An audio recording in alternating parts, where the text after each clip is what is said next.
Mərhəmətli və rəhimli Allahın adı ilə. Allahın verdiyi hakimiyyətə görə İbrahim ilə Rəbbi barəsində höcətləşən kəsin əhvalatını bilmirsənmi? İbrahim, mənim Rəbbim həm dirildir, həm də öldürür dedikdə, padişah, mən də həm dirildir, həm də öldürürəm demişdi. İbrahim, Allah günəşi məşriqdən gətirir, sən də onu məğribdən gətir dedikdə, o kafir çaşıb qalmışdı. Allah zalım qövmü doğru yola yönəltməz. Və ya damları uçulub xarabalığa çevrilmiş bir kəndin yanından keçən kimsənin hekayətini bilmirsənmi? O demişdi, Allah bu kəndi ölümündən sonra necə dirildəcək?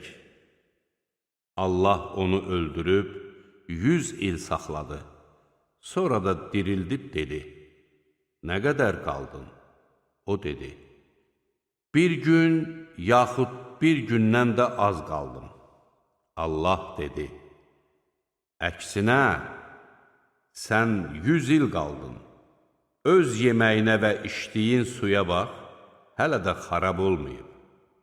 Uzun qulağına da bax. Biz səni insanlar üçün bir dəlil etdik. Sümüklərə bax.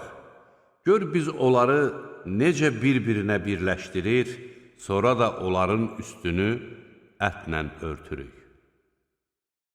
Ona həqiqət bəlli olduqda, mən artıq bilirəm ki, Allah hər şeyə qadirdir, dedi. Bir zaman İbrahim, ey Rəbbim, ölülərin necə diriltdiyini mənə göstər, dedi. Rəbbi ona, məyər sən inanmırsan, dedi. İbrahim dedi, əlbəttə inanıram, amma istəyirəm ki, qəlbim rahat olsun.